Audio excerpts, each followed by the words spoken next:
Hello, I'm Mario Toneguzzi on Calgary's podcast on Canada's podcast network. Joining me today is Saawan Logan, who is co-founder of Northwater in Calgary.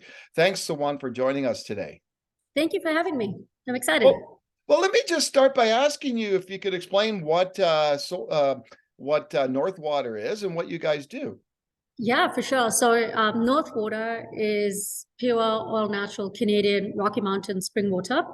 It is sourced from Banff National Park, which is Canada's first national park, in a plastic-free and infinitely renewable option. So we are in aluminum bottles, and we try to make sure that we're a better product for the environment while showcasing Canada to the world. And we are sourced from the finest water you can get in Banff National Park. And it's naturally high in minerals, so 8.2 pH, and it's all things Canada. So it's basically embodies the spirit and ethos of the Rockies. So tell me how you got involved in this. Yeah, so I am, consider myself to be fairly well-traveled. And in all my travels and endeavors, I had never seen Canadian water anywhere. And after having tried water here when I go hiking, I drink out of the springs here and there, which is not the best, but it's nice and cold on a hot day. It makes me realize that, why don't we have the world that knows Canada for its water? The French Alps has its water here. The Swiss Alps has its water here. Fiji water exists, but there's nothing that truly showcases Canada and the beautiful water we have. And so I felt that gap, there was that gap in the market, and then on international stage as well, because it made no sense for Canada to be not sitting beside Fiji water, Voss, and Avian on an international stage.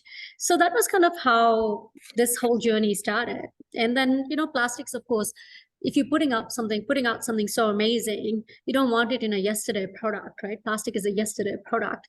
So we thought, well, we needed something that was a better alternative for the environment, something that showed that we were responsible and for what we take, what we leave behind. And people love leaving behind plastic.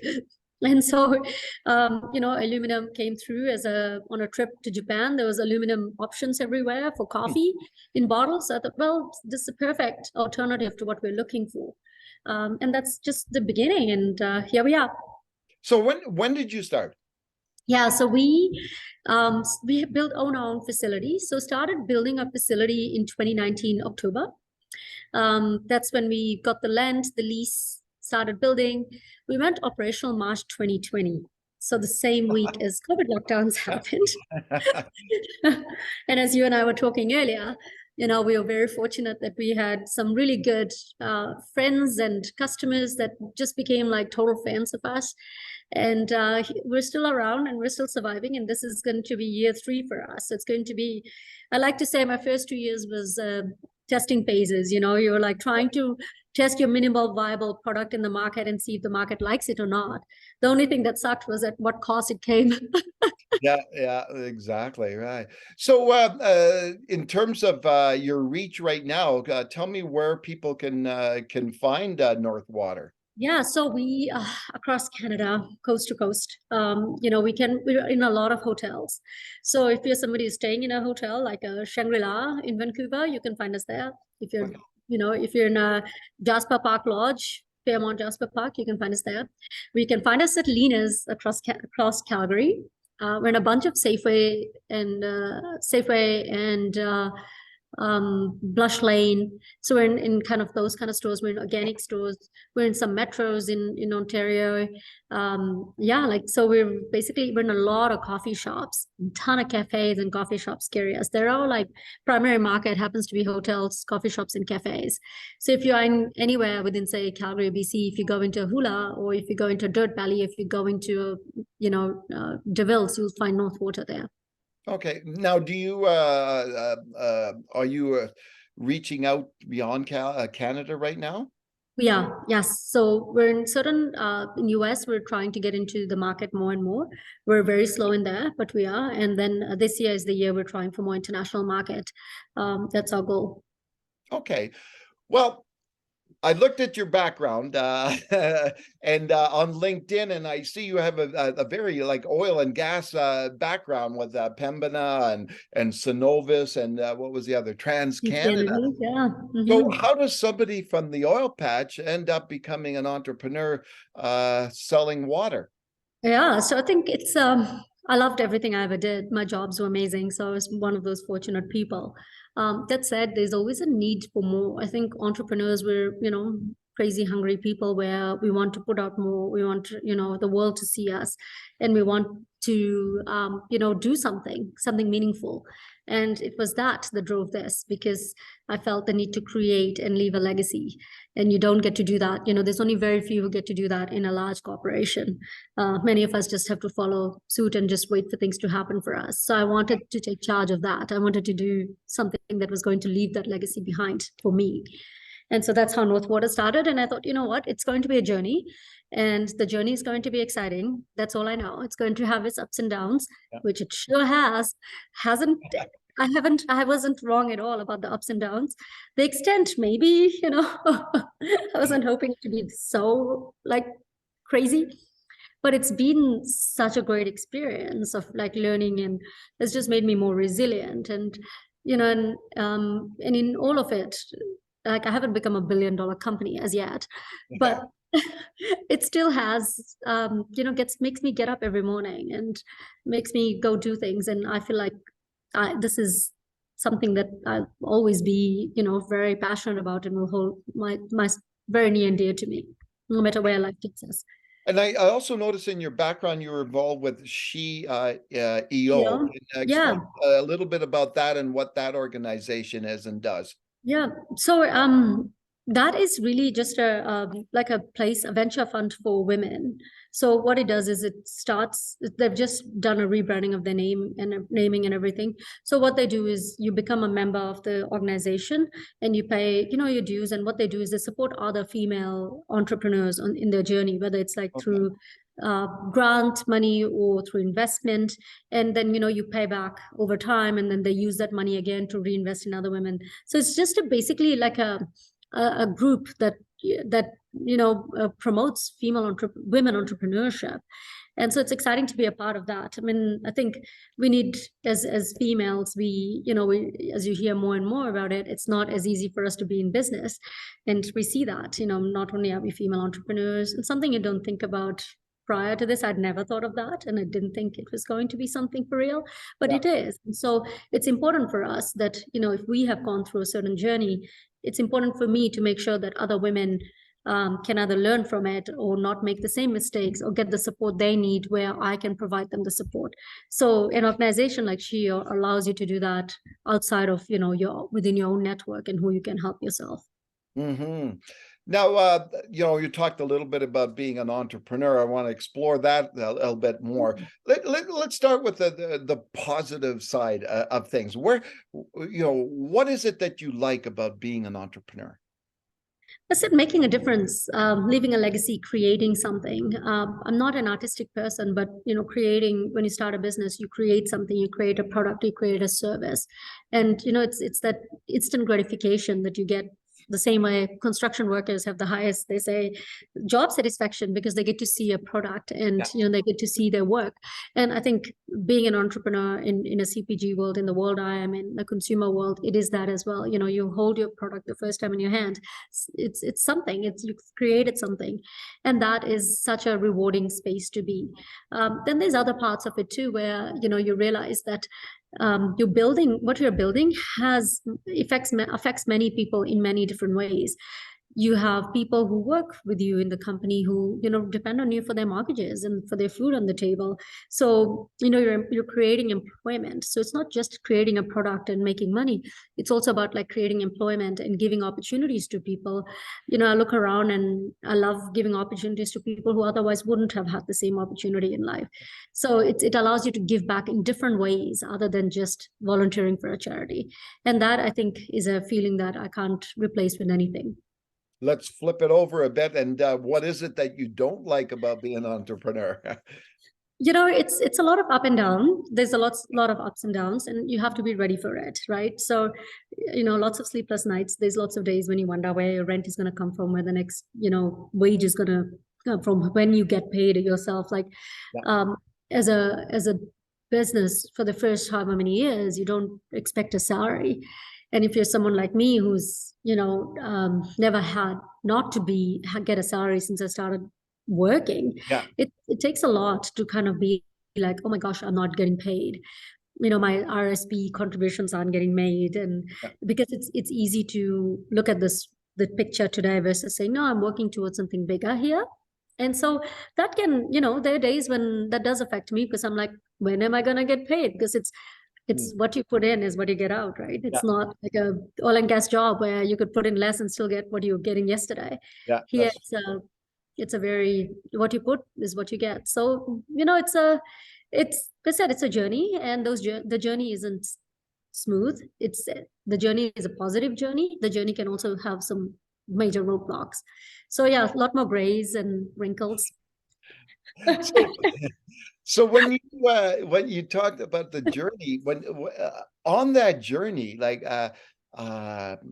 where did you seek advice? Where did you seek help along that way? Like, were there any individuals that that you looked up to, whether it's famous business people or anything, or any books that you read that helped you along the way?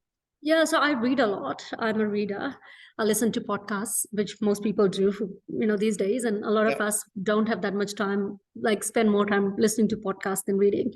And one of my favorite books in the world, and I would recommend it to anybody, is Shoe Dog by Phil Knight.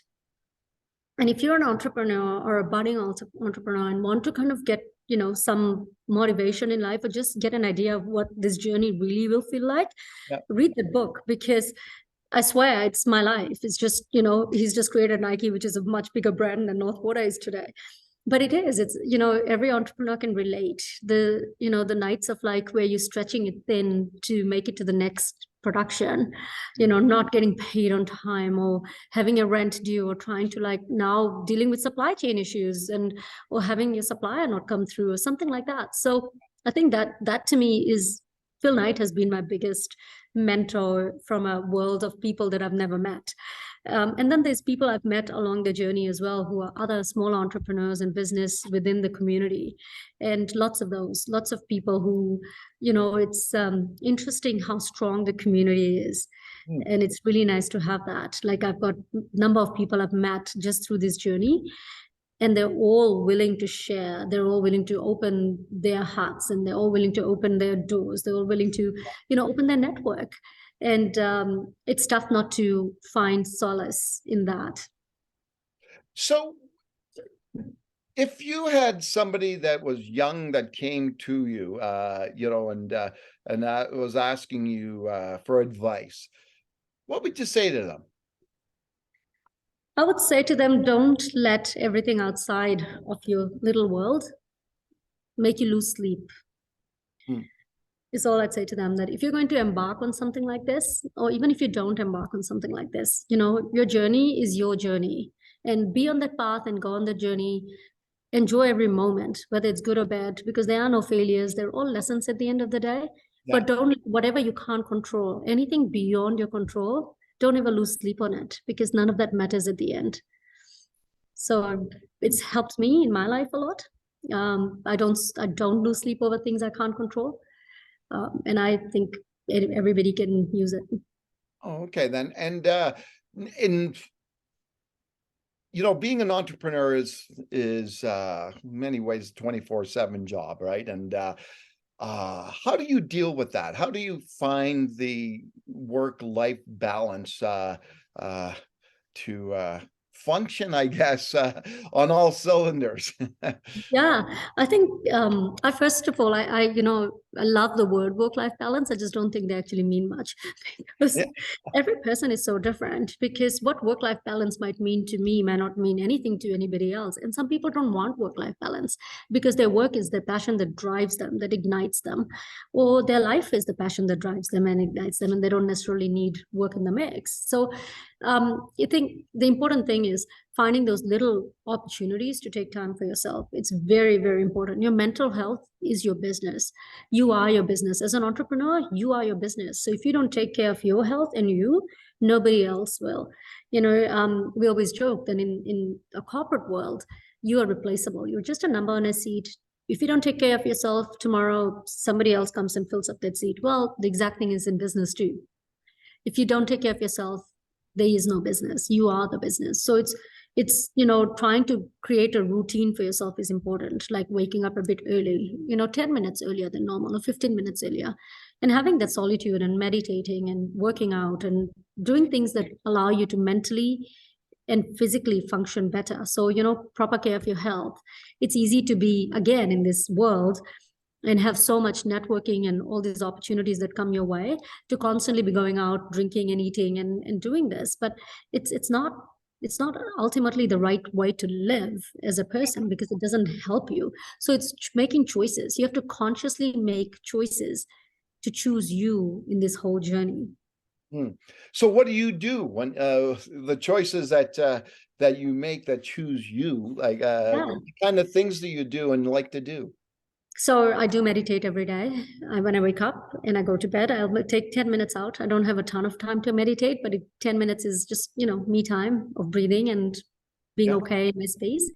I work out. I go to make an effort to go to the gym. Doesn't always happen, but I try.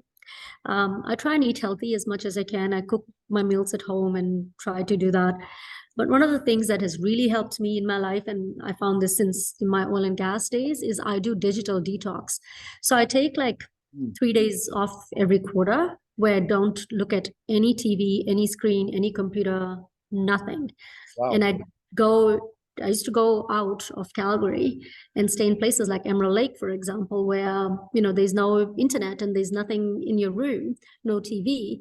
And I would meditate, I would read. So I would do a lot of reading and I would meditate. I didn't spend time hiking or anything because to me that was an activity. So the idea was to be bored and just be alone and just be in a space with nothing, no distraction. So I would go for a short walk or something, but I'd come back and I'd read. So it was a lot of time of journaling. And of course, during COVID, couldn't really go too far or go anywhere. So I started to realize that, I can make my own space at home in the same thing. I just need the willpower to not do certain things. I don't need the world to shut the internet for me. I need to be strong enough to turn it off for myself without physically switching off this, turning the switch off. And I did that, and it changed my relationship with devices, with computers, and with television. Like I can go months without turning the TV on in my house, and it's perfect because it's totally, I don't do the meaningless scrolling anymore on that. Same with Instagram and social media. It doesn't have the dopamine hit or anything. It doesn't do anything for me. So it's it's changing your mindset is really what you need to do, and these are things I do and has worked for me. So I'm just curious, like, what was there something that sparked you or that to do this digital detox? Was there an aha moment that that you said, okay, I got to do this? Yeah, I think for me it was I always had a very, go, go, go life. And I felt that in this go, go, go life, I didn't really know who I was anymore. I couldn't, and I needed to reacquaint with myself. And the only way to get to know myself better again was to shut out everything else that was outside. And the easiest way to do it was to say, what is it that hyper stimulates my brain that really serves no purpose? And it was technology. And I felt I missed the simplicity. I was born in Fiji and I grew up in Fiji, and I missed the simplicity of life, of just playing with my neighbors next door, playing underneath a tree, falling asleep under the tree, running around, and having my parents present. My parents would have dinner, they'd be present. They won't be having dinner, they'd be around us, and they were present. They were talking to us, they were talking to each other. They weren't on their devices, and I missed that simplicity. And I wanted to find that, and I couldn't find that outside, in the outside world, because your job expects you to have a phone and check it at 10 o'clock at night. That was kind of part of the expectation. So I had to go, instead of going outside, I had to go inwards. And the only way to do it inwards was to start taking time out to find me, and then taking out the outside things that no longer served that purpose. So, earlier in our conversation here, you mentioned travel, and you like to travel a lot. What's your favorite place that you've visited? I just got back from Europe and I was in Budapest and I hadn't been there before, and it absolutely blew my mind. I was so much in love with the place, and the reason being was because every building was so beautiful. I couldn't walk past one without being in awe of it. And I think it was just gorgeous to see the architecture, and that took me like I thought was perfect. But also just seeing the history of the place as well, where there's been so much. There's basically like from the Ottoman Empire to like everybody has had a rule over for Hungary at some point. Yeah, Everybody has fought for it because of its strategic positioning in Europe. yeah, And yet this country stands, and it's got every bit of that history is weaved in its architecture and its culture. And I was in Austria, Slovakia, and Budapest, and I have to say Budapest, I wish I had been there sooner. So yeah, it was amazing. So it's now one of my favorite places. oh, wonderful. So just to recap things, and we'll come back to Northwater. Just tell me a little bit about the plans for the future for the company. Yeah, so we just launched sparkling water in December. So that was a nice little boost to the products we carry. And we're excited to share that with the world. For us, it's growth. We're trying to grow in the market. We're trying to get more market share. We're trying to put more Canadian water across the world. So it's going to be basically that, and focusing this year on that growth, focusing this year on the export markets, and focusing this year on getting more people to start recognizing that we don't need water from France and Fiji when we have our own. Yeah. They don't need to travel. We've got it. Like, it's in our backyard and it's here, and we have it. So why not? So yeah, grow the brand. All right, wonderful. Well, thanks, Saawan, for joining us today.